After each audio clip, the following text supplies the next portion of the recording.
نحمده ونصلي على رسوله الكريم أما بعد فأعوذ بالله من الشيطان الرجيم بسم الله الرحمن الرحيم الحمد لله اللہ تعالیٰ کی توفیق اور اللہ تعالیٰ کے فضل اور احسان کے ساتھ ہم آج اس کلاس میں دورہ قرآن 2026 کے سلسلے میں یہ ایک طرح سے آج یہ پہلی کلاس ہوگی. اس میں موجود ہیں، حاضر ہیں. کل کی کلاس ایک انٹروڈکشن آپ کہہ لیجئے، وہی رہا ہمارا. ارادہ تو تھا کہ کل ہی یہ شروع کروا دیا جائے، مگر کچھ باتیں بھی ضروری ہوتی ہیں اور پھر بات سے بات نکلتی جاتی ہے. بہت سی بہنیں ایسی ہوتی ہیں کہ ان سے صرف دورہ قرآن کے دوران ملاقات ہو پاتی ہے، تو یا کبھی صرف کوئی ایک ریکارڈنگ سنتی ہیں.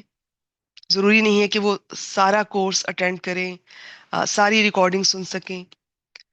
تو کوشش ہوتی ہے کہ ہر کلاس میں، ہر ریکارڈنگ میں کہیں نہ کہیں تھوڑا سا ذکر اس طرح سے بھی کیا جائے جو سبق سے، لیسن سے ہٹ کر ہو، جس میں آپ سے کچھ ایسی بات کی جائے کہ قرآن مجید سے آپ کا جو شوق ہے، دلچسپی ہے، وہ بڑھے، اس میں اضافہ ہو، آپ کی محبت میں اضافہ ہو.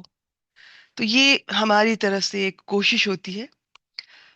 اتنی بار آپ کو کچھ باتیں میری زبان سے سننے کو ملیں گی. تو باقی ایک میں آپ کو ریکمینڈ کروں گی کہ اس سفر میں خوب دعا کیجیے گا. آپ نے اگر یہ دورہ قرآن سٹارٹ کیا ہے تو اس کے لیے بھی دعا کیجیے گا. اللہ تعالیٰ یہ مکمل کرنے کی توفیق عطا فرمائے اور اس سے بہترین فائدہ حاصل کرنے کی توفیق عطا فرمائے. اور پھر اس کے بعد کوئی کورس جوائن کرتی ہیں تو بھی دعا کیجیے گا، قدم قدم پر دعا کیجیے گا. دعا مومن کا ہتھیار ہوتا ہے. آج کی جو سورہ مبارکہ ہے یہ بھی آپ کو دعا کرنا سکھائے گی، دعا کا طریقہ بھی سکھائے گی، دعا کے مینرز اور دعا کی اہمیت کا آپ کو اندازہ ہوگا. باقی اگر آپ دلچسپی رکھتی ہیں اور تھوڑا وقت نکال سکیں تو دعا کی اہمیت کے نام سے بھی ایک پچھلے سال کی ریکارڈنگ آپ کو مل جائے گی یوٹیوب چینل 1 پر.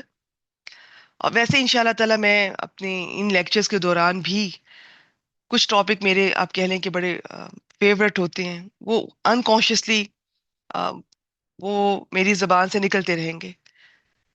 اس میں یہ ایک دعا کا بھی آپ کے سامنے آئے گا.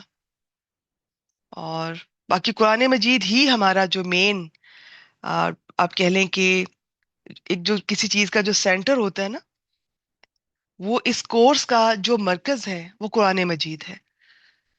اور قرآن مجید کیوں ہے، فرقان حمید کیوں ہے؟ کیونکہ ہم اللہ تعالیٰ کے بارے میں جاننا چاہتے ہیں، ہم اللہ تعالیٰ کے احکامات کے بارے میں جاننا چاہتے ہیں. تو وہ قرآن مجید کے بغیر ہم نہیں سمجھ پائیں گے. تو یہ دونوں چیزیں، آپ اللہ تعالیٰ کی معرفت چاہتی ہیں، محبت چاہتی ہیں، تو قرآن مجید سے جڑے بغیر آپ اس درجے تک ہمارا پہنچنا مشکل ہوتا ہے. اس کے بغیر مشکل ہوتا ہے. لوگوں نے اللہ تعالیٰ کی محبت کے بہت سے طریقے بھی نکالے، بہت کچھ اپنے طور پر ہر شخص دعویٰ کرتا ہے اور اس کے کئی طریقے. ابھی تو میں صرف اللہ تعالیٰ کی محبت کی بات کر رہی ہوں، لیکن میں یہ بتاتی چلوں کہ کوئی بھی کام زندگی میں آپ کچھ کرنے لگیں، اگر آپ کنفیوز ہوں کہ یہ پتہ نہیں صحیح ہے کہ نہیں، کرنا چاہیے کہ نہیں، تو آپ کے پاس قرآن مجید کا علم ہو اور ساتھ آپ سنت، آپ سیرت النبی صلی اللہ علیہ وآلہ وسلم کا کم از کم زندگی میں ایک بار تو مطالعہ ضرور کیجیے گا. اور اس کے بعد پھر آپ کو قرآن مجید کی بھی سمجھ زیادہ آئے گی. پھر حدیث کے ساتھ ان ٹچ رہیں. یہ سب چیزیں جب ملیں گی تو صحیح کمبینیشن بنے گا. ہاں، ان کی ترتیب مختلف جگہوں پر مختلف طریقے سے کروائی جاتی ہے. بعض پہلے کوئی سٹارٹ کرواتے ہیں، پھر بعد میں دوسرا کرواتے ہیں، بعض سب اکٹھے سٹارٹ کروا دیتے ہیں. تو یہ اس وقت میرا ٹاپک نہیں ہے کہ کیسے لے کر چلنا ہے.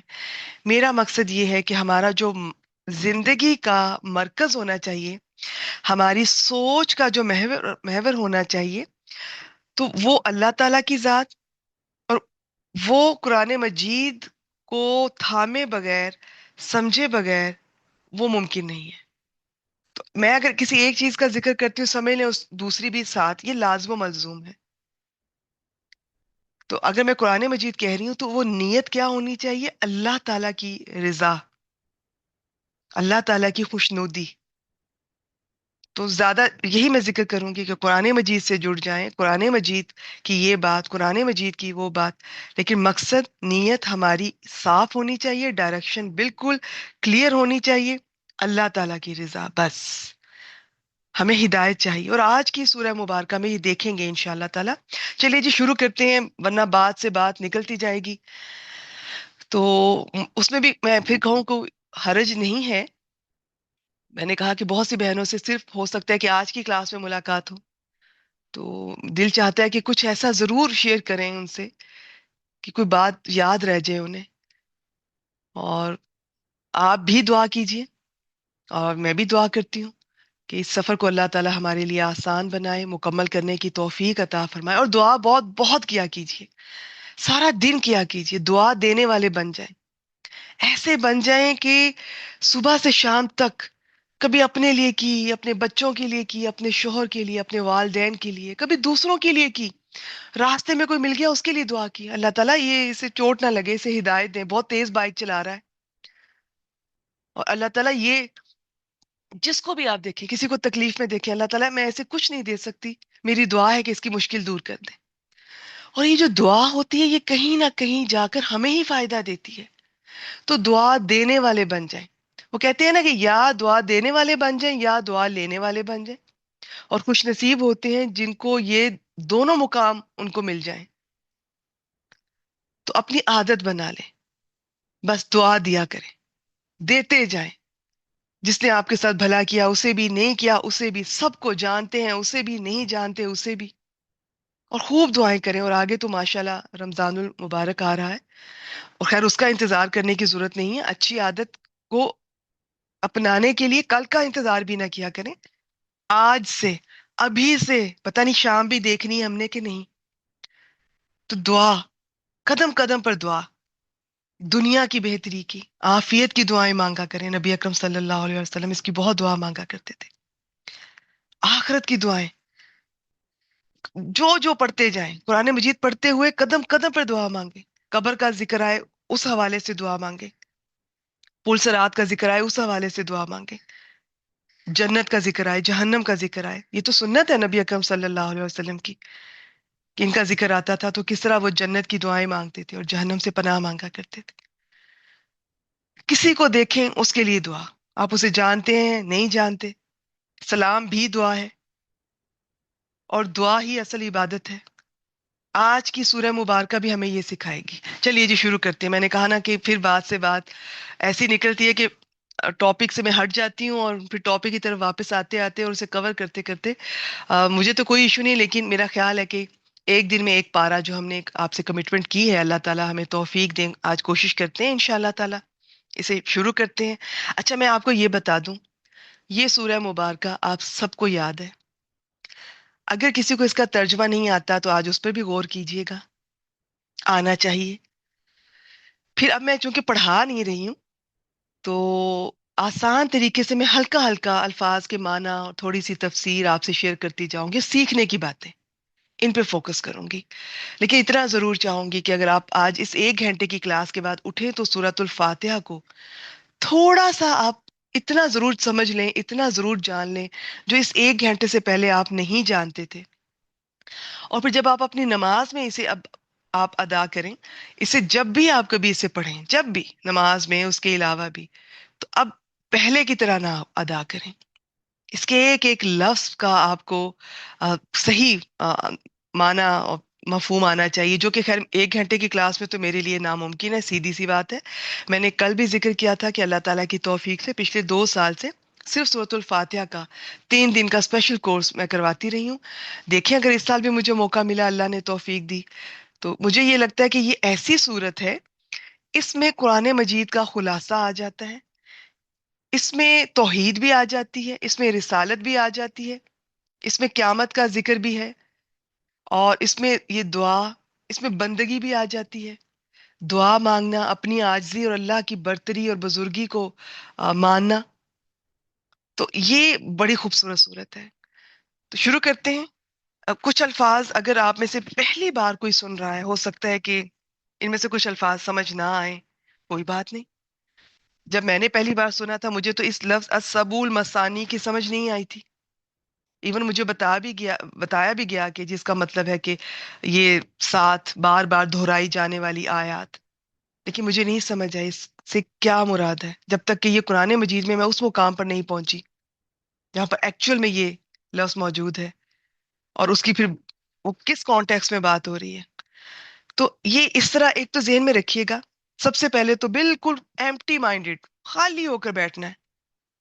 یہ نہیں سوچنا میں نے اتنے اتنے کورس کیے ہیں، میں تو اتنی پڑھی لکھی ہوں، میں فلاں ہوں، میں فلاں ہوں. قرآن مجید کو یہ نہ بتائیں کہ میں کون ہوں، میں فلاں ہوں، میرے پاس یہ ڈگری ہے، میں فلاں کی بیٹی ہوں، میں فلاں کی بیوی ہوں. قرآن مجید کو نہ بتائیں. قرآن مجید سے اگر آپ نے فائدہ اٹھانا ہے تو عاجزی کے ساتھ آئیں اللہ کے در پر، دعا مانگیں، بالکل خالی ہو کر بیٹھیں. تو ایک تو آپ نے یہ ذہن میں رکھنا ہے کہ آپ نے پچھلے کسی بھی نالج کا کمپیریزن نہیں کرنا. وہاں تو انہوں نے یہ بتایا تھا. ریلیکس ہو کے ایزی موڈ میں بس. اور اگر کوئی بات سمجھ آ رہی ہے ویل اینڈ گڈ، نہیں آ رہی تو یہ کبھی بھی نہیں ہوتا. دنیا کے کسی بھی اچھے سے اچھے استاد کی 1 گھنٹے کی کلاس میں بھی یہ نہیں ہو سکتا کہ آپ کو 100% ہر بات سمجھ آ جائے. تو وقت دیا کریں. یہ سیکھنا اور سکھانا بڑے صبر کا کام ہے. جن میں صبر نہیں ہے نا وہ اس راستے پہ نہیں چل سکتے. یہ اگر جب آپ اس راستے پہ آئیں گے، جڑیں گے، اور جب آپ قرآن مجید سے جڑیں گے، میں نے کل بھی عرض کی تھی، میں نے ذکر کیا تھا، یہ آپ کو دنیا کی سیر کروائے گا. کہیں امام بخاری کا ذکر بھی قرآن مجید میں نہیں، یعنی کہ پڑھاتے پڑھاتے، بتاتے بتاتے، حوالہ دیتے ہوئے کہیں کسی بزرگ کا ذکر آ جائے گا. صحابہ کرام کا تو آئے گا، اس کے علاوہ میں بات کر رہی ہوں. جب ان کا ذکر آئے گا تو ان کی اگر ہمیں ہسٹری تھوڑی سی بھی ہمیں پتہ چلے تو ہمیں اندازہ ہوگا اتنی محنت کی ہے ان لوگوں نے، یہ کتنے سال صرف سفر میں ہی رہے ہیں، احادیث کی ریسرچ کرتے رہے. اچھا چلیں یہ بھی ٹاپک کہیں اور چلا جائے گا، یہ ان پر اللہ تعالیٰ مجھے توفیق دیں.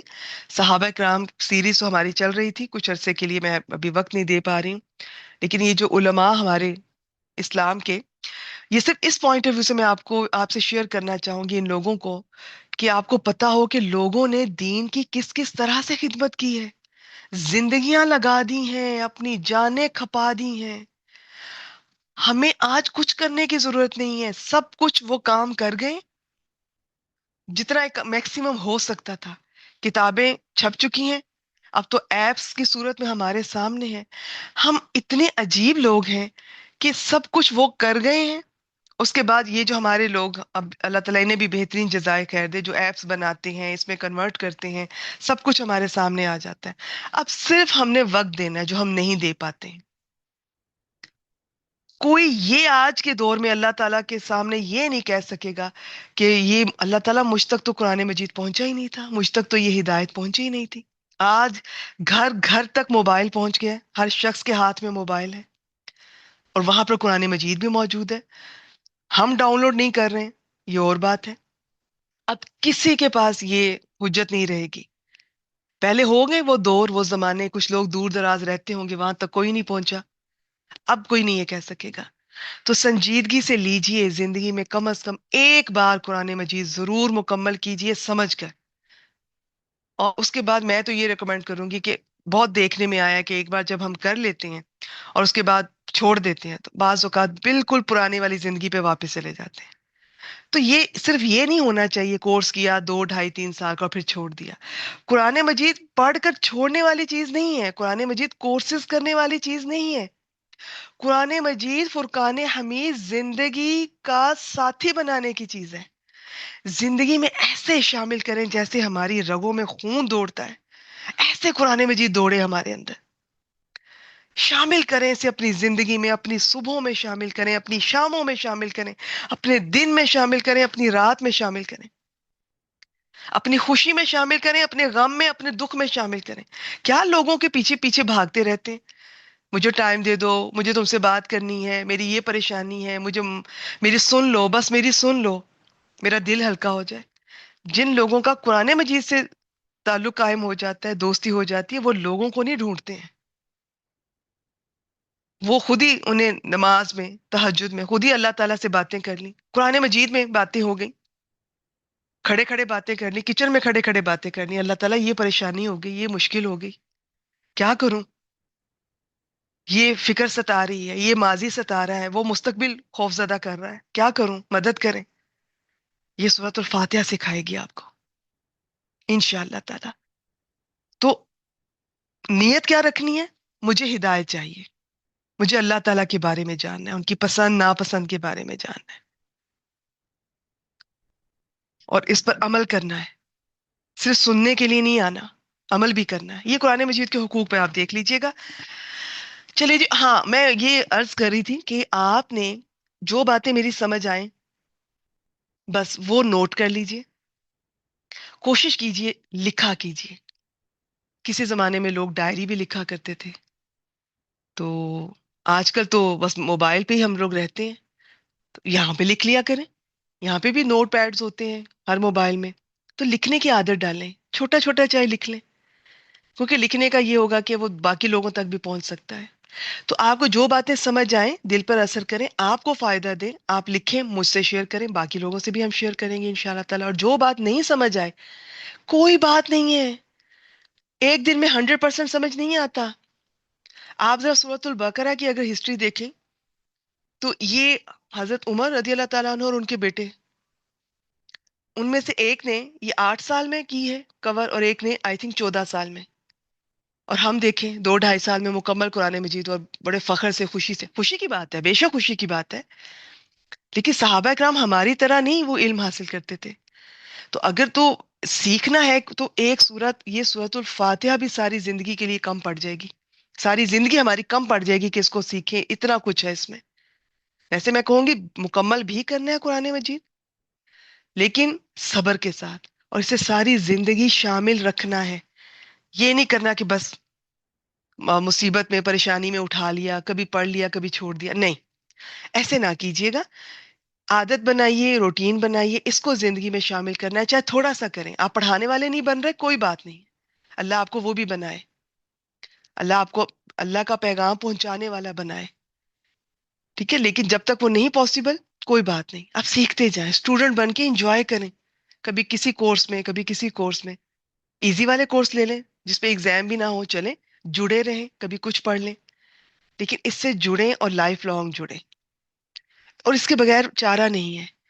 اس کو چھوڑیں گے تو واپس اسی زندگی میں، پھر وہی کنفیوژن، پریشانیاں، اور سمجھ نہیں آئے گی کیا صحیح کیا غلط، پھر غلطیوں پہ غلطیاں۔ غلطیاں تو خیر ہوتی ہیں انسان سے، لیکن یہ ہے کہ قرآن مجید آپ کو گائیڈ کرتا ہے، صحیح رہنمائی۔ تو جو بات نہ سمجھ آئے چھوڑ دیں۔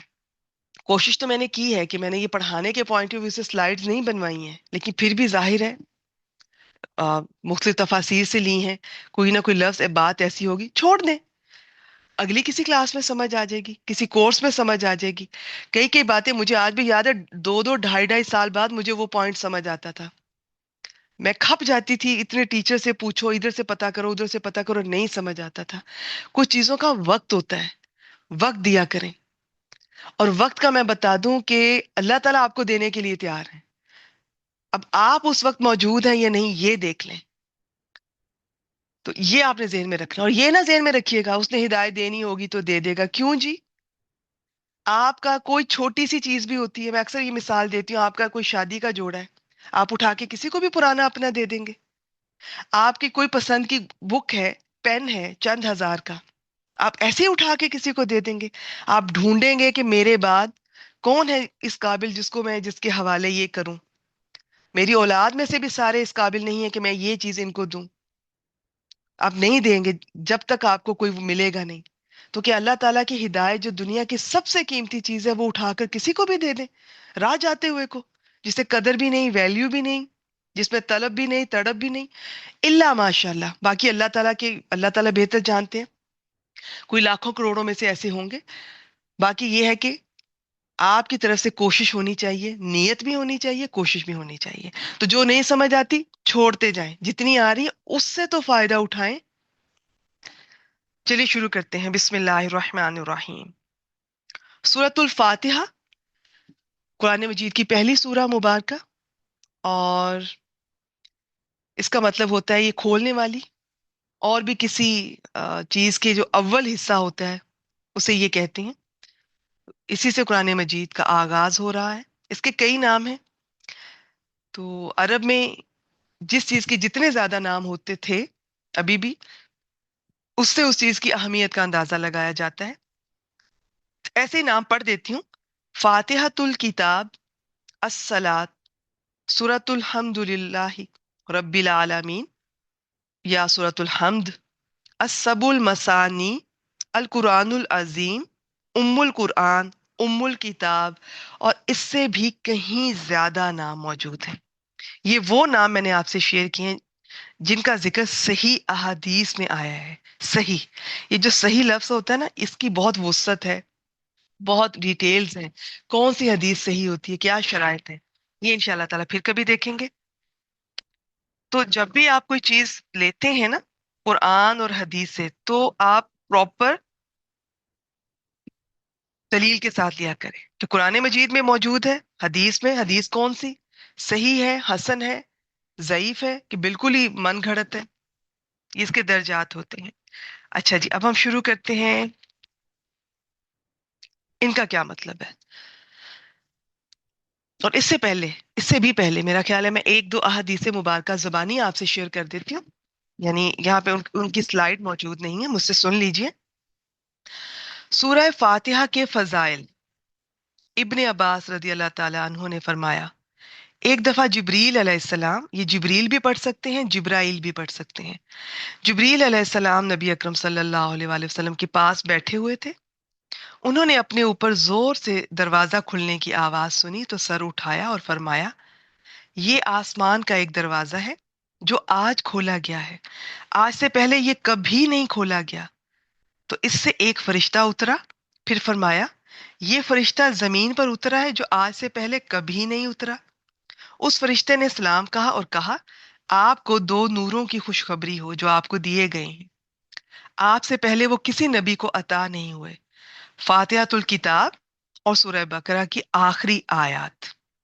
آپ ان دونوں میں سے جو حرف بھی پڑھیں گے وہ چیز آپ کو ضرور عطا کر دی جائے گی. صحیح مسلم 806. ایک اور شیئر کر دیتی ہوں. یہ حضرت ابو ہریرہ رضی اللہ تعالیٰ عنہ، وہ نبی اکرم صلی اللہ علیہ وسلم سے بیان کرتے ہیں، اللہ تعالیٰ نے فرمایا، میں نے سلاد نماز کو کہتے ہیں، ویسے اس لفظ کے کئی معنی ہوتے ہیں، اس کو اپنے اور اپنے بندے کے درمیان دو نصف حصوں میں تقسیم کر لیا ہے، اور میرے بندے کے لیے ہے جو اس نے سوال کیا. تو جب میرا بندہ الحمد للہ رب العالمین کہتا ہے تو اللہ تعالیٰ فرماتا ہے میرے بندے نے میری حمد کی. اور جب وہ الرحمن الرحیم کہتا ہے تو اللہ تعالیٰ فرماتے ہیں میرے بندے نے میری ثنا کی. اور جب وہ مالک یوم الدین کہتا ہے تو وہ فرماتا ہے میرے بندے نے میری بزرگی بیان کی. اور کبھی فرماتا ہے میرے بندے نے اپنا آپ میرے سپرد کر دیا. پھر جب بندہ ایاک نعبد و ایاک نستعین کہتا ہے تو اللہ تعالیٰ فرماتے ہیں یہ میرے اور میرے بندے کے درمیان ہے، اور میرے بندے کے لیے ہے جو اس نے سوال کیا. پھر اس کا آخر تک جو حصہ ہے جب وہ پڑھتا ہے تو اللہ تعالیٰ فرماتے ہیں یہ میرے بندے کے لیے ہے اور میرے بندے کے لیے ہے جو اس نے سوال کیا. صحیح مسلم 395.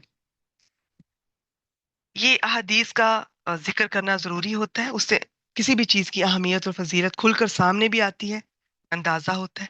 اچھا جی، اب میں نے کچھ نام آپ سے شیئر کیے تھے، ایسے ہی دیکھ لیتے ہیں، یاد کرنے کی ضرورت نہیں ہے، دیکھ لیتے ہیں ان کا مطلب کیا ہے. اس سورت کا نام فاتحہ اس لیے ہے کہ اس سے اللہ تعالیٰ کی کتاب کا آغاز ہوتا ہے. نماز میں قرات کا آغاز بھی اسی سے ہوتا ہے. پھر اس سورت کا نام الحمد للہ رب العالمین یا سورت الحمد اس لیے ہے کہ اس میں اللہ تعالیٰ کی حمد آئی ہے. حمد کیا ہوتی ہے ابھی دیکھتے ہیں. اس کے نام ام القرآن، ام الکتاب، القرآن العظیم اس لیے ہے کہ اس میں مختصر طور پر قرآن مجید کے تمام بنیادی مضامین آ گئے ہیں۔ باقی قرآن مجید ان کی تفصیل ہے، یہ میں انشاءاللہ تعالی آج کلاس کے آخر میں خلاصہ آپ سے شیئر کروں گی، تو یہ آپ کو اندازہ ہو جائے گا قرآن مجید کے تمام قرآن مجید کا خلاصہ کس طرح ہے سورۃ الفاتحہ۔ اس کا نام السبع المثانی اس لیے ہے کہ یہ 7 آیات ہیں جو ہر نماز، فرض ہو یا نفل، اس کی ہر رکعت میں دہرائی جاتی ہیں، نماز کے علاوہ بھی کثرت سے پڑھی جاتی ہیں۔ اور اس سورت کا نام صلاۃ اس لیے ہے کہ ابھی جو میں نے حدیث مبارکہ آپ سے شیئر کی ہے اس کی وجہ سے اس کا یہ نام ہے۔ اب ہم آگے چلتے ہیں،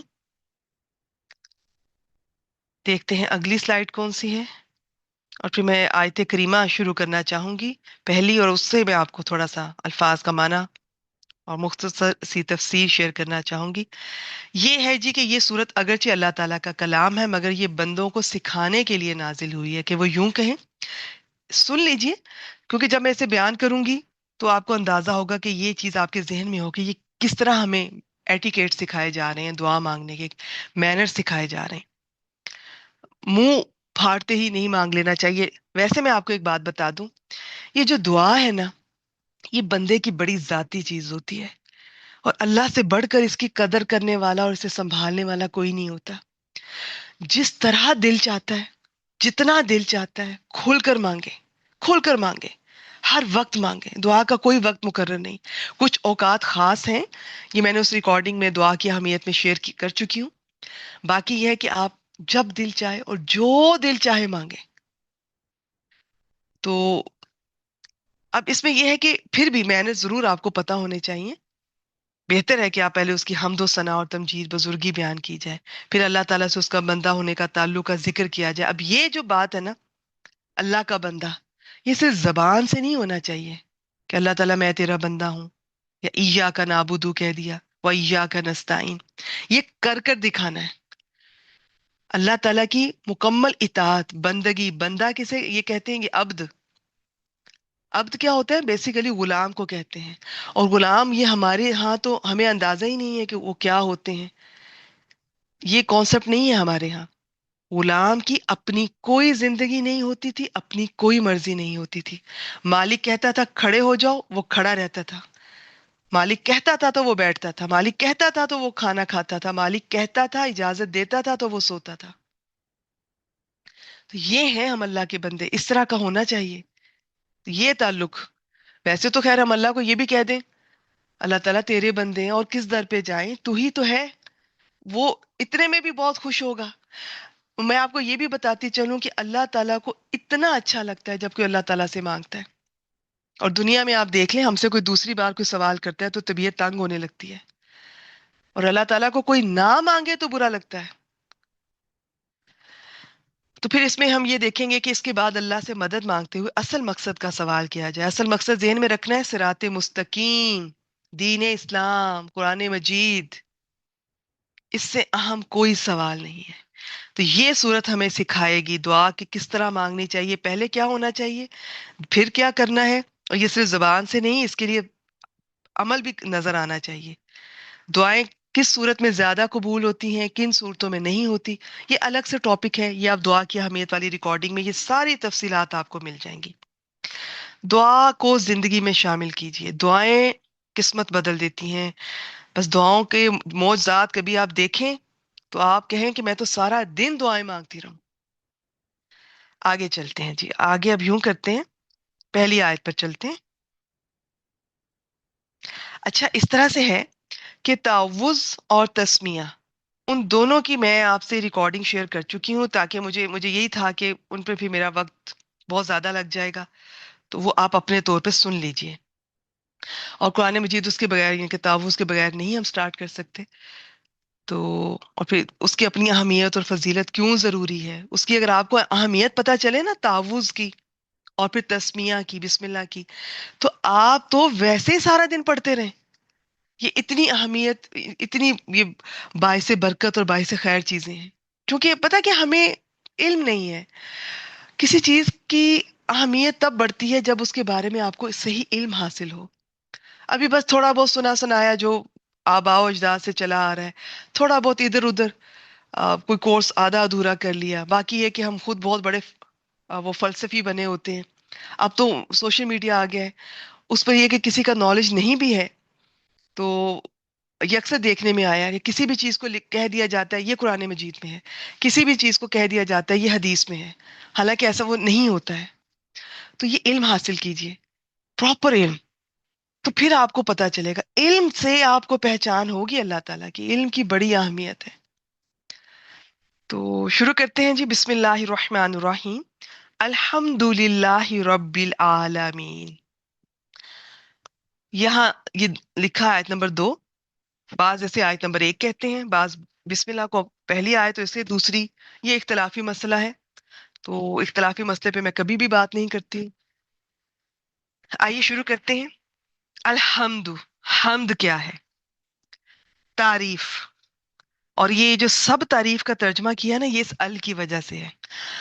تعریف عام تعریف نہیں ہے. لکھیے، نوٹ کیجئے، یاد رکھیے گا. حمد خاص تعریف ہوتی ہے، وہ تعریف جو کسی کی ذاتی خوبی کی وجہ سے ہو، اپنی، اور ہمیشہ اس کے اندر رہے، مسلسل، اور ہمیشہ رہے. اب ہمارا کیا ہے کہ انسانوں کی جب بھی ہم تعریف کرتے ہیں، ایک تو یاد رکھیے گا، آپ جب بھی کسی انسان کی تعریف کرتے ہیں وہ اس کی ذاتی نہیں ہوتی. آپ اس کی ذہانت کی کرتے ہیں، اس کی خوبصورتی کی کرتے ہیں، اس کے کسی بھی اچھی چیز کی، یا جو بھی وہ اللہ نے اس کو دی ہے.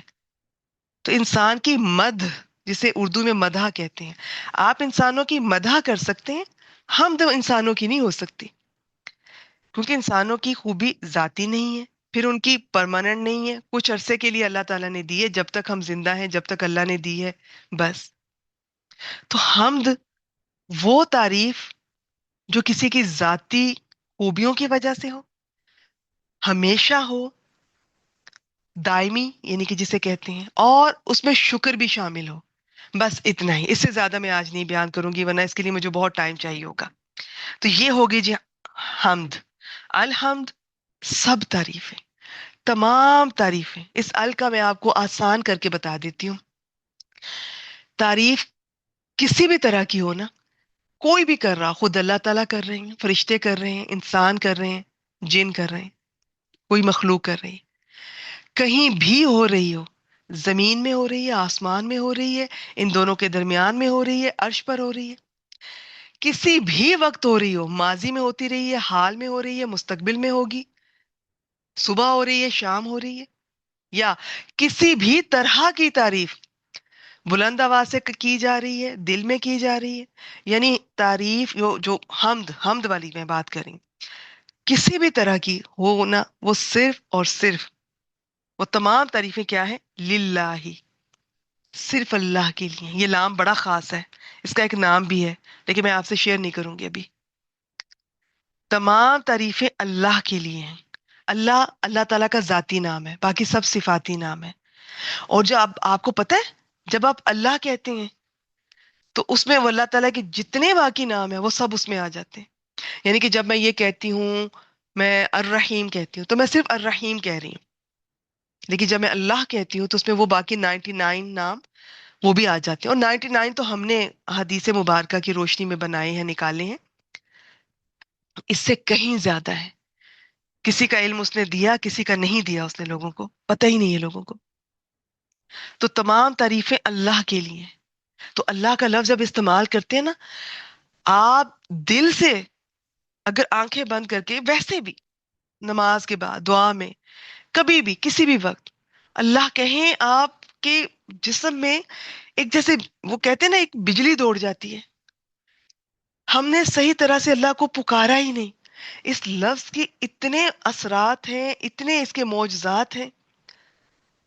آپ اگر کبھی پریشان ہیں اتنی کہ آپ کو سمجھ بھی نہیں آ رہی کہ آپ کیا محسوس کر رہی ہیں، آپ کے پاس الفاظ نہیں ہیں، آپ صرف اللہ کو پکارتی جائیں، آپ اللہ اللہ کرتی جائیں، وہیں پہ دل کو سکون ملنا شروع ہو جائے گا. ہمیں ایکچولی کسی ایک لفظ کی بھی پہچان نہیں ہے، اندازہ ہی نہیں ہے، بس اللہ کہہ دیتے ہیں، گاڈ کہہ دیا، خدا کہہ دیا. جو بات لفظ اللہ میں ہے وہ کسی اور میں نہیں ہے، یہ اللہ کا ذاتی نام ہے. بس میرے خیال میں یہ اس کو بھی بس یہیں پہ میں روکتی ہوں. تمام تعریفیں صرف اللہ کے لیے جو کیا ہے، کون ہے. اب یہاں سے اللہ تعالیٰ کی کچھ صفات شروع ہو رہی ہیں. سب سے پہلے یہ ہے کہ وہ رب العالمین ہے، تمام جہانوں کا رب ہے. اب آپ کو اگر رب کا پتہ چل جائے نا تو آپ تو سارا دن رب رب کرتی رہیں. رب ہمارے ہاں ترجمہ کرتے ہیں پالنے والا، پروردگار، پالنہار. یہ لفظ ایک لفظ کے ساتھ اس کا ترجمہ کیا ہی نہیں جا سکتا. اس کے اندر بہت کچھ ہے. اس کے اندر اللہ تعالیٰ کی اور صفات بھی آ جاتی ہیں. رب بیسیکلی تو آپ یوں سمجھ لیں کہ اس میں تربیت کا معنی ہے، پالنے کا ہی معنی ہے، پرورش کرنے کا معنی ہے. اور یہ عام پرورش نہیں ہے، یہ کسی کو ہر قدم پر اس کا خیال کرنا، اس کی ضرورتوں کا خیال کرنا، اس کے احساسات کا خیال کرنا، اس کے ایموشنز کا خیال کرنا، اور اس کو پھر بڑا کرنا، ذرے سے کمال تک لے کر جانا، چاہے وہ پودا ہے، جانور ہے، انسان ہے. ہر لمحے، ہر سٹیپ پہ اس کا خیال کرنا اور پھر محبت سے کرنا. یہ عام پرورش نہیں ہے، محبت سے کرنا اور پھر بدلے میں کچھ نہ چاہنا.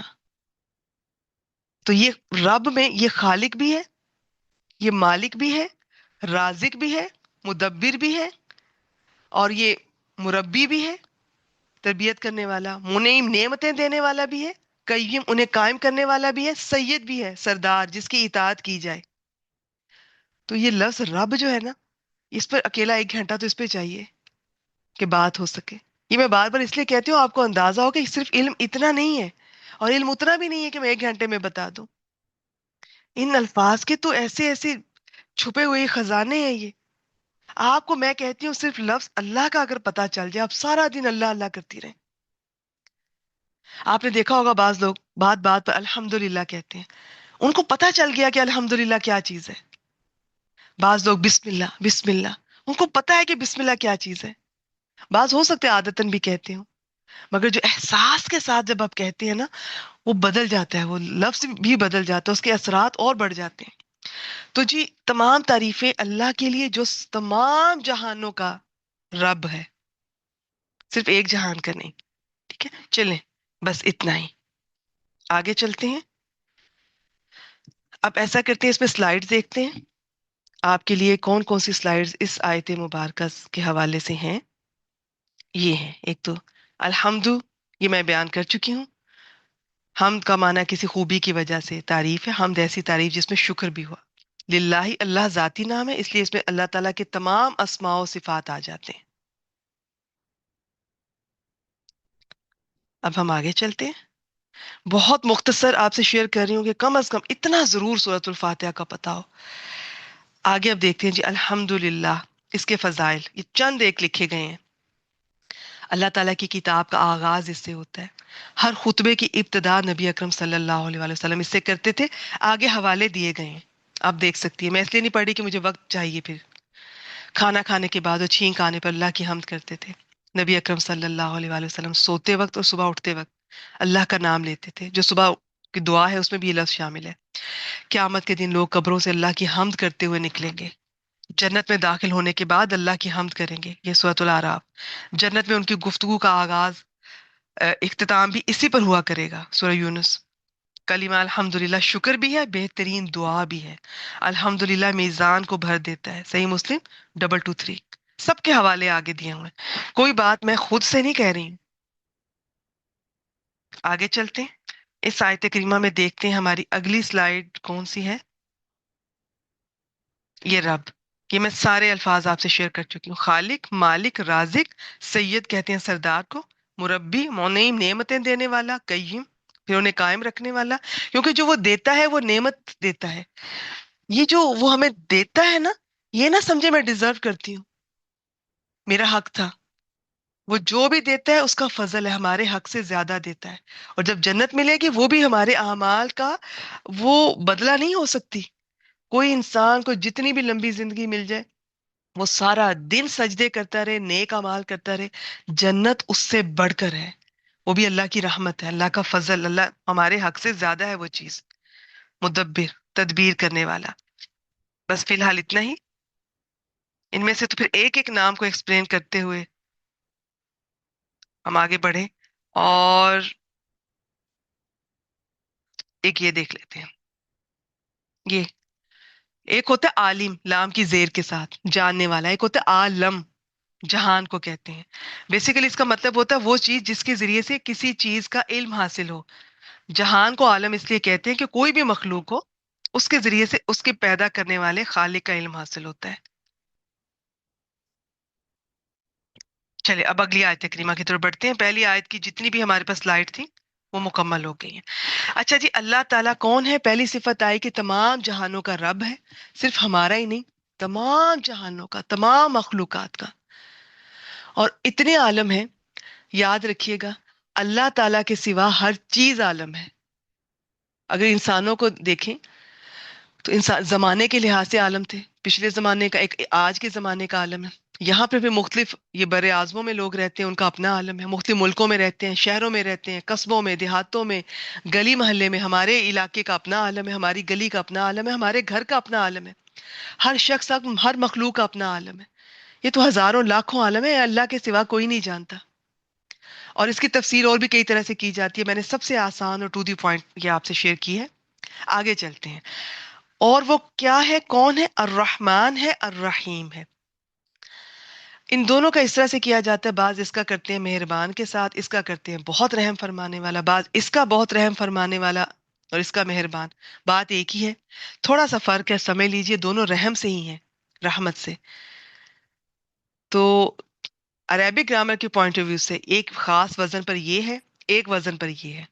جس وزن پر رحمان ہے نا، اس وزن میں شدت ہوتی ہے. اس وزن پہ جو بھی لفظ آتا ہے، یعنی رحمان وہ ہے جس میں شدت پائی جاتی ہے. اس کی رحمت جوش مارے گی، جیسے آپ کے ساتھ بھی ہوتا ہے. دیکھیں، اللہ تعالیٰ کی مثال ہم کسی انسان کے ساتھ نہیں دے سکتے. یہ میں ہمیشہ جب بھی پڑھانے لگتی ہوں میں یہ کہتی ہوں کہ ہماری مجبوری ہوتی ہے کہ ہمیں بات کو سمجھانے کے لیے، سکھانے کے لیے یہ مثال دینی پڑتی ہے. جیسے آپ کو پتہ چلے کہ جی کسی علاقے میں زلزلہ آیا ہے، سیلاب آیا ہے، کوئی بھی ضرورت ہے، ایمرجنسی ہے، آپ فوراً اپنے گھر کی الماریوں کی طرف دوڑیں گے، اور جو بھی آپ کو لگتا ہے کہ ضرورت کی چیزیں ان بہن بھائیوں کے لیے ہو سکتی ہیں، آپ فوراً نکالیں گے، پیک کریں گے، بھجوا دیں گے. یہ جو جذبہ آیا بہت زیادہ، یہ رحمان والا ہے. یہ بہت زیادہ ہوتا ہے، اور یہ ضروری نہیں کہ ہر وقت رہے. اللہ تعالیٰ میں ہر وقت ہو سکتا ہے، باقیوں میں نہیں ہو سکتا، لیکن اصل میں یہ اس طرح سے ہے. اب اللہ تعالیٰ کا یہ ہے کہ بہت زیادہ جوش کے ساتھ بھی جب یہ جذبہ آتا ہے، بڑی بڑی مخلوقات اللہ نے بنا دی، پیدا کر دی، دے دیا ان کو جو کچھ دینا تھا، مگر یہ نہیں ہے کہ وہ بعد میں بھول گیا انہیں. وہ پھر رحیم بھی ہے. اب رحیم جس وزن پر ہے گرامیٹیکلی، وہ وزن اسے فعیلن کا وزن کہتے ہیں. اس وزن پر جو لفظ آتا ہے اس میں وہ صفت ہمیشہ پائی جاتی ہے، ہر وقت پائی جاتی ہے. وہ اس کی ذاتی ہوتی ہے، اس سے جدا نہیں ہو سکتی، دائمی ہوتی ہے. تو اگر کبھی جوش میں آ کے مخلوق کو، کسی کو بنایا، پیدا کیا، تو بعد میں اس کو بھی وہ رحیم ہے، ہر وقت بھی رحیم ہے. ہماری طرح نہیں کسی وقت زیادہ جذبہ آ گیا بعد میں ٹھنڈے پڑ گئے. سبحان اللہ. تو بہت رحم کرنے والا، بہت مہربان ہے، یا رحمان کا مہربان کر لیں، بہت مہربان، بہت رحم کرنے والا. تو اس کا میں آپ کو یہ بتا دوں کہ، اچھا میں بعد میں سلائڈ شیئر کرتی ہوں. بہت سے لوگوں نے بہت سی اس کے بارے میں لکھا، وہ میں شیئر کر دیتی ہوں، لیکن جو اصل بات ہے وہ میں نے گرامر کے پوائنٹ آف ویو سے ان کے وزن کے مطابق آپ سے یہ بات شیئر کی ہے. باقی میں اکٹھے ان کی سلائڈ شیئر کرتی ہوں. اگلی آیت. اب اللہ تعالیٰ کی ایک اور صفت آ رہی. رب ہونے کے لیے ضروری ہے کہ اس میں رحم ہو. وہ رب ہو سکتا ہے، وہی پیدا کر سکتا ہے، وہی پال سکتا ہے، وہی ضرورتوں کا خیال رکھ سکتا ہے، وہی محبت کے ساتھ قدم قدم پر ضرورتوں کا بھی خیال رکھے گا، ایموشنز کا بھی خیال رکھے گا، اور آخر تک لے کے جائے گا. تو یہ رحم کے بغیر ممکن نہیں ہے. تو رب تمام جہانوں کا رب بھی ہے، بہت مہربان بھی ہے، بہت رحم کرنے والا بھی ہے. مگر اب کوئی اس خوش فہمی میں نہ رہے کہ فور گرانٹیڈ لیں اور جو مرضی کرتے رہیں، دن دناتے پھریں. وہ مالک یوم الدین بھی ہے. یوم مالک اور یوم، یہ لفظ اردو میں آپ واقف ہوں گے. الدین یہ لفظ قرآن مجید میں کئی معنی میں آپ کے سامنے آئے گا. کبھی دین کے معنی میں، کبھی قانون کے معنی میں. یہاں پر یہ جزا سزا کے معنی میں، یا بدلے کا دن. یوم الدین بدلے کا دن. بدلے کے دن کا مالک بھی ہے. کوئی اس بھول میں نہ رہے کہ میں یہاں پہ شتر بے مہار کی طرح ہم پھرتے رہیں. بس یہ ٹرپ پہ آئے ہیں، کھاؤ پیو عیش کرو، ایک بار زندگی ملی ہے جو مرضی کرو. ایسا نہیں ہے. یہ زمین بھی اللہ تعالیٰ کی ہے، اور اس پر قانون بھی اللہ تعالیٰ کا ہوگا، اس پر حکم بھی اللہ تعالیٰ کا چلے گا. ہمیں اللہ تعالیٰ کی اطاعت کرنی مسٹ ہے. تو پھر آپ دیکھیے وہ کس طرح آپ کو نوازتا ہے. ساری کائنات آپ کے آگے سر جھکا دے گی.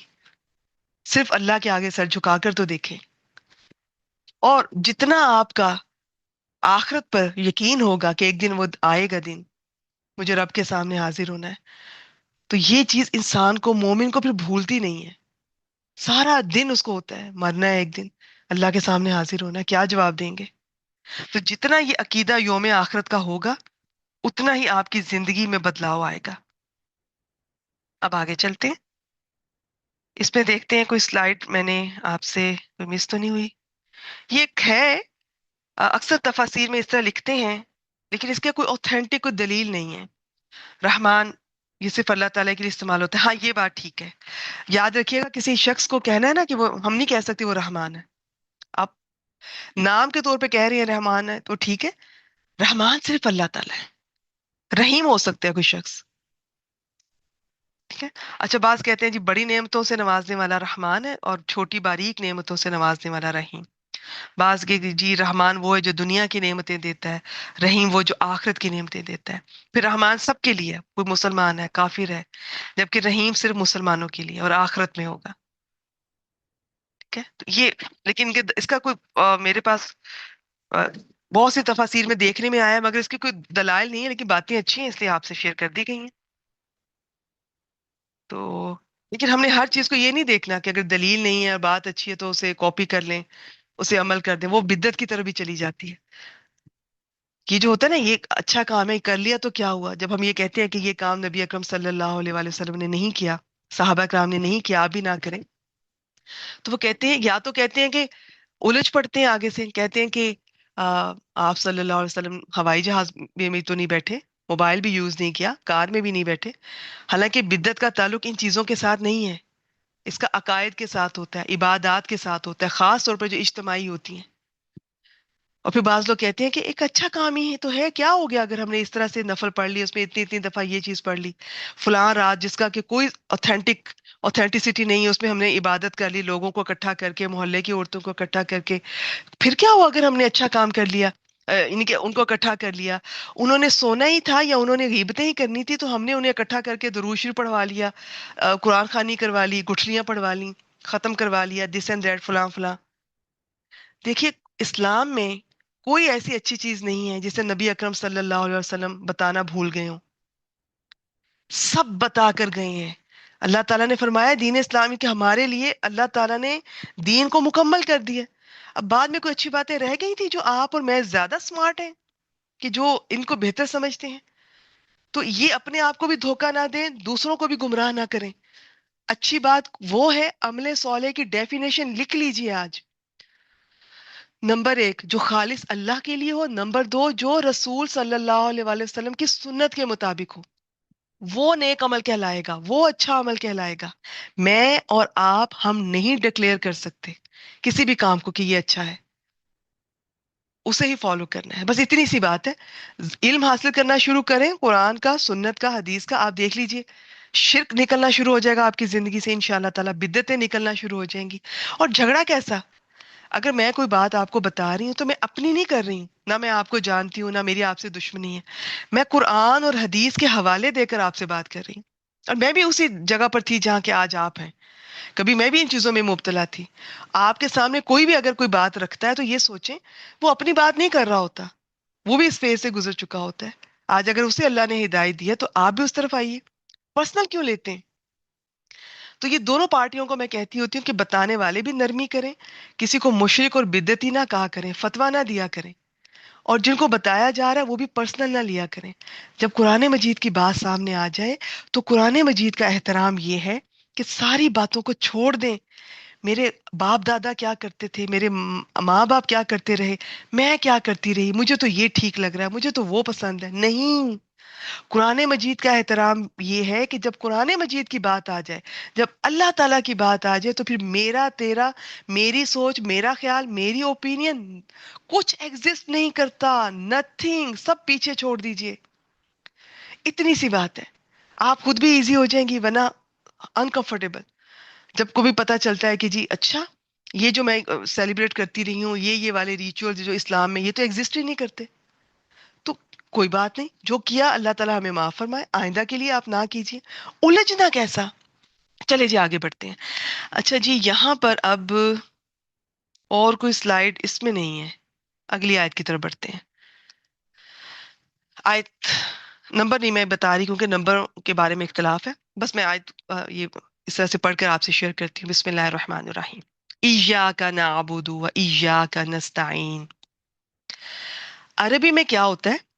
جملہ جو فعلیہ ہوتا ہے نا، اس میں اس طرح سے ہوتا ہے کہ سب سے پہلے فعل آتا ہے، اس کے اندر ہی اس کا یہ ہوتا ہے، یا اس کے آگے کام کرنے والا فاعل آتا ہے، پھر وہ آتا ہے جس پر کام ہو رہا ہے، اسے مفعول کہتے ہیں. تو یہ عربی میں ایک لفظ ہوتا ہے نعبدو کا. نعبدو ہم عبادت کرتے ہیں، زبر والی کاف، یہ اسے ضمیر کہتے ہیں. اس کا مطلب ہوتا ہے تم یا تمہارا. چلیں بس زیادہ بات نہیں کروں گی. ہم تیری عبادت کرتے ہیں. اگر کہنا ہو کہ صرف تیری عبادت کرتے ہیں، تو اس کاف کو اٹھا کر پہلے لایا جائے گا. اکیلا وہ کاف نہیں آ سکتا ضمیر اس طرح سے، اس کے ساتھ اییا لگتا ہے. پھر ایاک نعبد، صرف تیری ہی ہم عبادت کرتے ہیں. یہ ہے عربی زبان کی خوبصورتی. میں اتنے زور لگا لگا کر اگر آپ کو بتاؤں گی تو بھی شاید آپ نہ سمجھ سکیں. اگر آپ گرامر کی ان باتوں کو سمجھ لیں گے نا، آپ کو اندازہ ہوگا کہ یہ عام جملہ نہیں ہے. صرف تیری ہم عبادت کرتے ہیں اور صرف تجھی سے ہم مدد مانگتے ہیں. اب اس معذرت، اب اس عبادت کو سمجھیے. عبادت کیا ہوتی ہے؟ پہلے تو عبد، غلام، بندے کو کہتے ہیں لیکن بیسیکلی غلام. عبادت کہتے ہیں کمال درجے کی عاجزی، کمال درجے کی محبت، کمال درجے کا خوف اور کمال درجے کی اطاعت. اب یہ جتنی باتیں میں نے بتائی ہیں نا، اپنا جائزہ لیں. کیا میں سب سے زیادہ اللہ تعالی سے محبت کرتی ہوں یا کسی اور چیز سے؟ اللہ تعالیٰ سے ڈرتی ہوں یا کسی اور چیز سے؟ اللہ تعالیٰ کے سامنے ہمبل ہوتی ہوں یا کسی اور کے سامنے؟ اللہ تعالیٰ کی اطاعت کرتی ہوں یا کسی اور کی؟ بس آپ کو جواب خود مل جائے گا، چاہے میں کئی گھنٹے کے سیشن کر کے چلی جاؤں. اگر آپ کا جواب یہ ہے کہ ہاں اللہ تعالیٰ، تو اس کا مطلب ہے کہ یہ آپ کو جواب مل گیا کہ میں صحیح کہہ رہی ہوں، یہ میرا دعویٰ غلط نہیں ہے. میں صرف اللہ تعالیٰ کی عبادت کرتی ہوں. اور عبادت میں صرف نماز، روزہ، حج، زکوٰۃ نہیں ہے، اس بہت کچھ ہے.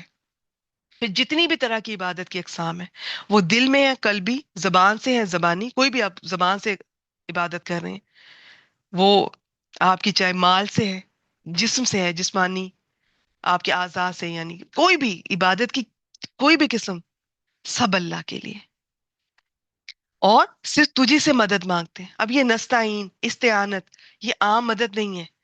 یہاں پہ اکثر لوگ کنفیوز ہوتے ہیں. وہ کہتے ہیں کہ ہم ایک دوسرے کی مدد تو کرنی چاہیے. جی بالکل کرنی چاہیے. لکھ لیجئے، یاد رکھیے گا، ہر اس کام میں جس کا اختیار ٹوٹلی اللہ تعالیٰ کے پاس ہے، صرف اللہ تعالیٰ مدد کر سکتے ہیں، اس میں کسی اور سے مدد مانگنا وہ شرک ہے. یعنی آپ ڈاکٹر کے پاس جائیں، آپ دوا لیں، استعمال کریں، ضرور کریں، اس کے آپ شکر گزار بھی ہوں، لیکن ذہن میں رکھیں شفا ڈاکٹر نہیں دیتا ہے، شفا اللہ کے ہاتھ میں. اب دیکھیں، شفا دینا، رزق دینا، صحت دینا، یہ اولاد دینا، یہ سب اللہ کے ہاتھ میں. اب ان کے لیے اب آپ قبروں والوں کے پاس جائیں، کسی زندہ پیروں کے پاس جائیں تو یہ شرک ہو جائے گا. سیدھی سی بات ہے. ویسے آپ امر بالمعروف نہیں انل منکر کرتے ہیں، آپ گھر میں ہم ایک دوسرے کی مدد کرتے ہیں، وہ بالکل کریں، اس سے کوئی منع نہیں کیا گیا، اس میں تو کرنی پڑتی ہے، کرنی چاہیے. لیکن اللہ کی ذات، صفات، افعال جو صرف اللہ تعالیٰ کے اختیار میں، ان میں کسی اور کو شامل کرنا، ایون کسی کو یہ سوچنا کہ یہ سنتا ہے، وہ قبر والا وہاں بیٹھا سن رہا ہے، اور وہ فلاں فلاں پیر، یہ نہیں، یہ تو صرف اللہ تعالیٰ کی صفت ہے. ہم انسان اس طرح نہیں سن سکتے. تو خیر یہ ٹاپک لمبا ہو جائے گا. اس میں توحید چھپی ہوئی ہے. صرف اللہ تعالیٰ کی عبادت اور صرف اللہ تعالیٰ سے مدد مانگنا، بس یہ اگر آپ کرتے ہیں نا، آپ کی دعائیں، ان کی قبولیت بڑھ جائے گی۔ لوگ کہتے ہیں ہماری دعائیں قبول نہیں ہوتی کیونکہ ہم شرک میں مبتلا ہوتے ہیں، ہم بدعتوں میں مبتلا ہوتے ہیں۔ اللہ تعالیٰ کا حق ہے کہ توحید کو سمجھا جائے، اس پر عمل کیا جائے۔ نبی اکرم صلی اللہ علیہ وآلہ وسلم کا حق ہے کہ سنت کو سمجھا جائے، عمل کیا جائے، اسے زندہ رکھا جائے۔ جب شرک آتا ہے تو توحید چلی جاتی ہے، بدعت آتی ہے تو سنت چلی جاتی ہے۔ یہ دونوں ایک وقت میں نہیں رہ سکتے ہیں اس طرح سے۔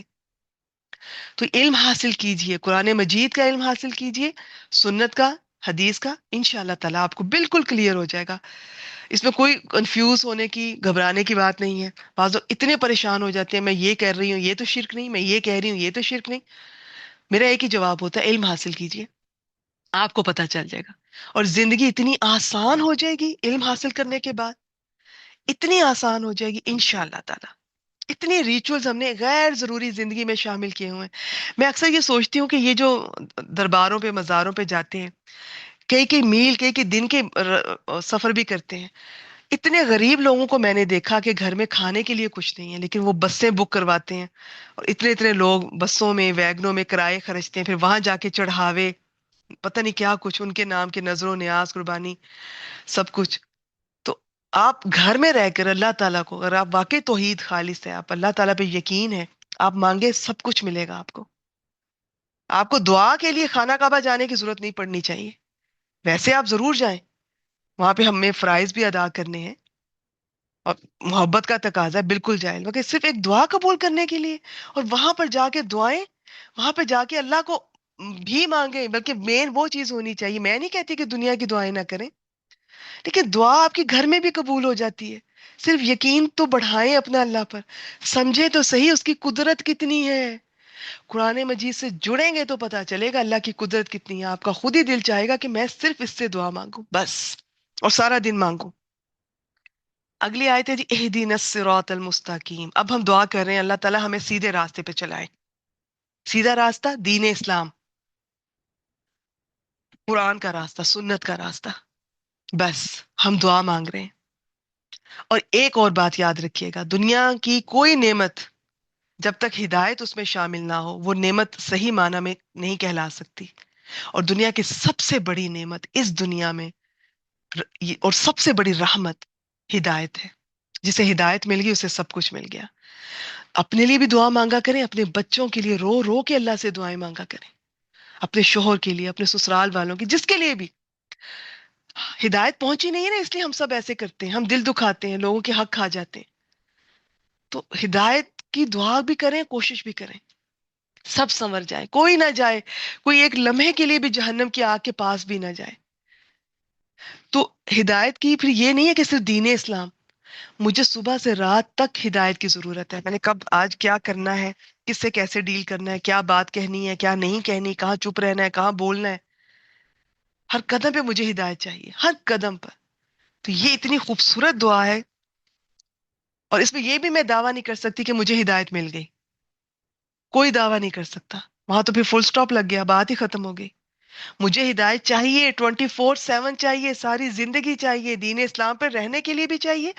بعض کہتے ہیں کہ ہم تو پہلے ہدایت پر ہیں، اللہ اور اللہ کے رسول جو ہم کلمہ گو ہیں، جی بالکل ٹھیک ہے، لیکن اس کا ایک مطلب یہ بھی ہے کہ ہدایت پر قائم رکھ، اور پھر اس کا ایک مطلب یہ بھی ہے کہ صرف دین نہیں، دنیا کے کاموں میں بھی ہدایت دے، قدم قدم پر، ہر کام میں۔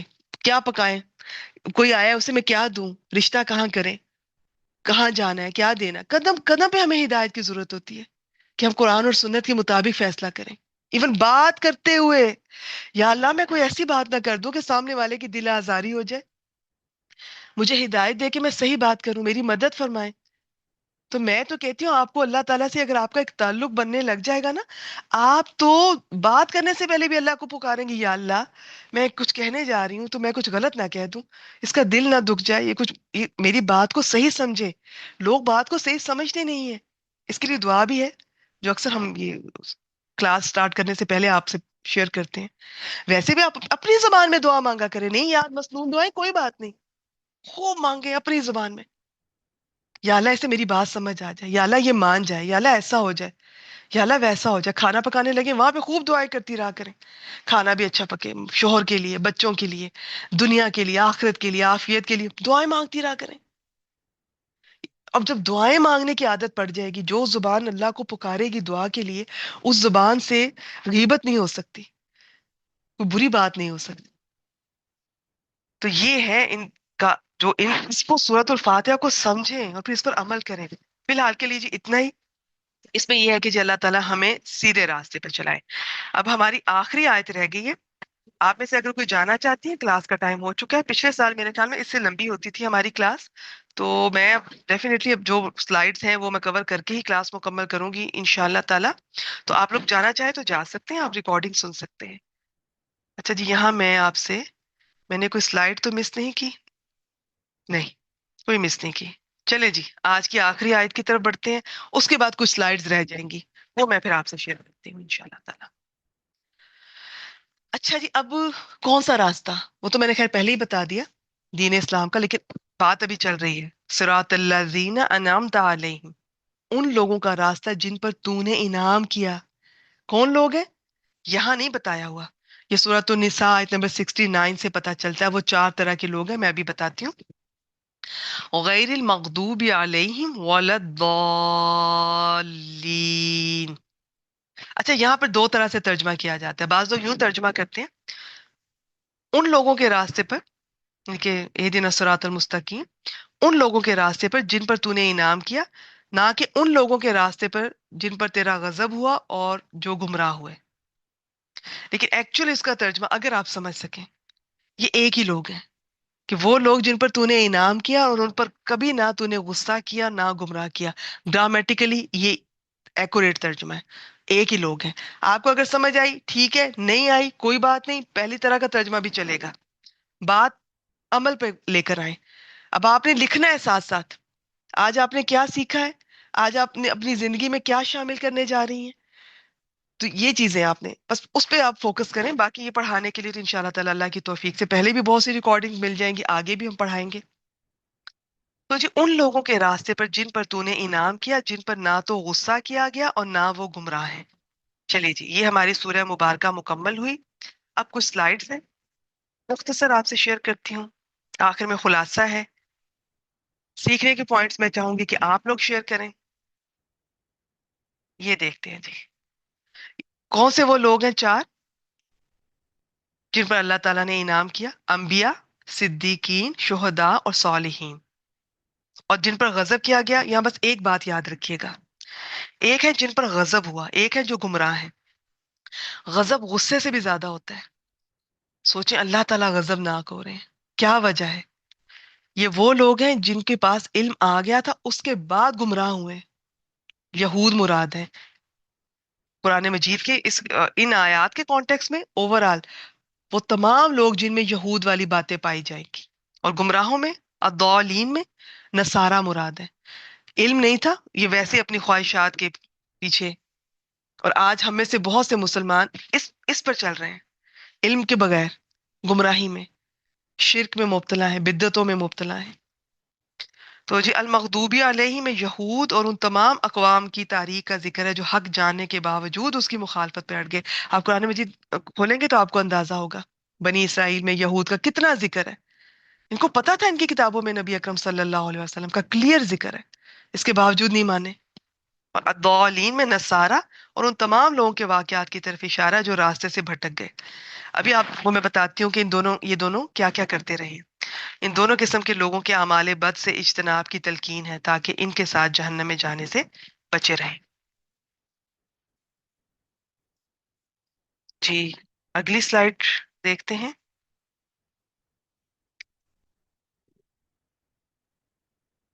یہ نبی اکرم صلی اللہ علیہ وآلہ وسلم کی تفسیر سے ثابت ہوتا ہے، ایک حدیث مبارکہ ہے، اس میں ہمیں پتہ چل جاتا ہے کہ المغضوبی علیہم یہود ہیں اور ضالین نصارہ ہیں۔ مگر لفظ عام ہونے کی وجہ سے اس میں وہ تمام لوگ شامل ہیں جن میں وہ عادات اور خصائل پائے جاتے ہیں جو یہود کے المغضوبی علیہم بننے کے باعث ٹھہرے، یا جن کی وجہ سے نصارہ الضالین گمراہ ٹھہرے۔ جی اب اگلی سلائیڈ دیکھتے ہیں اس سلسلے میں، اور اب وہ وجوہات دیکھتے ہیں مختصر۔ یہ سارے قرآن مجید سے اکٹھا کر کے یہ آپ کے سامنے، مثلا یہود پر غضب نازل ہونے کے اسباب جو اللہ تعالیٰ نے فرمائے، اللہ کی کتاب میں چینجز کیے ہیں انہوں نے کس کس طرح سے، لفظی مانوی، یہ انشاءاللہ تعالیٰ ہم بعد میں دیکھیں گے۔ اللہ تعالیٰ کی آیات کو چھپانا، اللہ تعالیٰ کی حدود مثلا رجم، یہ جیم ہے یہاں پر، رجم اور ہاتھ کاٹنے کو معطل کرنا، اللہ پر جھوٹ باندھنا، اپنے پاس سے مسائل بیان کر کے یہ کہہ دیتے تھے یہ اللہ کا حکم ہے، نبی اکرم صلی اللہ علیہ وسلم پر حسد کی وجہ سے ایمان نہ لانا، اور باہمی ضد کی وجہ سے 72 فرقوں میں بٹ جانا۔ یہ ان کی تفصیلات ہیں، تفصیلات نہیں ہیں، یہ مختصر شیئر کر رہی ہوں، تفصیلات تو پورے قرآن مجید میں ان کا بہت ذکر آتا ہے۔ اور آگے دیکھتے ہیں نصارہ کی میں ایسی کیا تھیں باتیں جس کی وجہ سے وہ گمراہ ٹھہرے۔ یہ مسیح علیہ السلام کے بارے میں غلف کرتے تھے، انہیں کوئی کہتا تھا وہ خود خدا ہے، کوئی کہتے تھے 3 خداؤں میں سے ایک ہے، کوئی کہتا تھا خدا کا بیٹا، ٹھیک ہے؟ اسی طرح مریم علیہ السلام، ان کے بارے میں بھی یہ اسی طرح کا۔ پھر مسیح علیہ السلام، مریم علیہ السلام اور صلیب کی پوجا کرنا، قبروں کو مسجدیں بنانا، احبار اور رہبان، یہ احبار ان کے جو علماء اور رہبان ان کے جو صوفیاء، ان کو رب بنانا، یعنی ان کے حلال اور حرام کو حلال حرام مانتے تھے۔ یہ تھی ان کی غلطیاں۔ یہ میں کیوں سلائیڈ آپ سے شیئر کر رہی ہوں کہ آپ میں سے اگر کوئی بھی آج قرآن اور سنت کو چھوڑ کر، اس سے بڑھ کر اپنے کسی فرقے مسلک کو، امام کو، اپنے کسی بزرگ کو، زندہ پیر کو، یا جو فوت شدگان ہیں ان کو زیادہ اہمیت دیتے ہیں ان کی بات کو، تو یہ آپ سب کے لیے بھی ہے کہ آپ اس پہ غور و فکر کیجئے۔ چلیں جی، کلاس مکمل ہو چکی ہے، تفسیر بھی سورہ بھی مکمل ہو چکی ہے، خلاصہ آپ سے شیئر کر رہی ہوں۔ یا خلاصہ ایسا کرتے ہیں کل لے جائیں، یا نہیں، میرے خیال میں کل انشاءاللہ تعالیٰ نیا پارہ دیکھیں گے۔ اس میں یہ ہے جی، ابتدائی آیات میں اللہ تعالیٰ کی تمام صفات، اس کی حمد، ثنا اور تمجید آ گئی ہے۔ پھر سورۃ الفاتحہ میں یہ یوم الدین کا ذکر ہے، آخرت کا، ثواب، عذاب، وعد، وعید، یہ قرآن مجید میں اتنا ذکر ان کا ملے گا، یہ سب ایک آیت میں سورۃ الفاتحہ میں آ گیا۔ پھر ایاک نعبد میں بندوں کو ایک اللہ سے مانگنے، اسی کے سامنے عاجزی کرنے، اپنی تمام عبادات قلبی، زبانی، بدنی، مالی اسی کے لیے کرنے، خاص کرنے، اور اسے ہر شریک سے پاک قرار دینے کی تعلیم اس میں آ جاتی ہے۔ اسے توحید الوہیت بھی کہتے ہیں۔ اب یہ لفظ ہو سکتا ہے آپ کے لیے نیا ہو، تو یہ انشاءاللہ تعالیٰ اگر مجھے موقع ملے، میں نے لاسٹ ٹائم بھی دورہ قرآن میں توحید کی اقسام شیئر کی تھی، تو میں ضرور کرنا چاہوں گی، دیکھتے ہیں مجھے اگر موقع ملا۔ وَإِيَّاكَ نَسْتَعِينُ میں اپنے آپ کو مکمل طور پہ اللہ تعالیٰ کے حوالے کرنا، اس توکل، ایاک نعبد میں بندگی ہے، توحید ہے، ایاک نستعین میں توکل ہے کہ وہی کر سکتا ہے، وہی کرے گا، اسے ہی میں پکاروں گی، وہی میری مدد کرے گا، اور عبادت اور دوسرے تمام معاملات میں اسی سے مدد مانگنے کی تعلیم ہے۔ اگر اس کی مدد نہ ہو تو کچھ بھی نہیں ہو سکتا، اسے استعانت کہتے ہیں۔ عہد نام ہے زندگی کے ایک ایک لمحے میں راہ راست پر چلنے اور آخری دم تک، بلکہ جنت میں پہنچنے تک اس پر قائم رہنے کی دعا کی تعلیم ہے۔ آپ قرآن مجید پڑھیں گے تو آپ کو اندازہ ہوگا، اس میں ایسے شخص کا بھی ذکر ہے کہ جو جاتے جاتے فرض کریں کوئی اپنی وصیت غلط کر جاتا ہے تو اس کے سارے اعمال ضائع ہو جاتے ہیں۔ تو پھر اس کا مطلب ہے ہدایت پر ہم نے ساری زندگی بھی قائم رہنا ہے، دعا مانگتے رہنا ہے، اللہ تعالیٰ موت بھی ہدایت پر آئے آخر تک، جب تک کہ جنت میں دونوں پاؤں آ نہیں جاتے نا، ہمیں ہدایت کی دعا مانگنے کی اور اس چیز کی فکر کرنے کی ضرورت ہے۔ میرے خیال میں ایک سلائیڈ رہ گئی ہے، اسے بھی دیکھ لیتے ہیں۔ ویسے میں نے سوچا تھا یہ جو مختصر خلاصہ ہے اس پہ میں نے بہت کچھ آپ سے شیئر کرنا تھا، مگر اٹس اوکے۔ چلیے جی، اور الصراط المستقیم میں کیا ہے؟ شریعت کے تمام احکامات، پورا اسلام، پورا قرآن مجید، انعمت علیہم میں یہ میں آپ سے شیئر کر چکی ہوں۔ آج کے لیے اتنا ہی، ٹھیک ہو گیا جی؟ تو جو بھی آپ نے سیکھا، ایک بات صرف میں کہتی ہوں، ایک لائن لکھ کر مجھے بھیج دیجیے، وآخر دعوانا ان الحمد للہ رب العالمین، سبحانک اللہم و بحمدک۔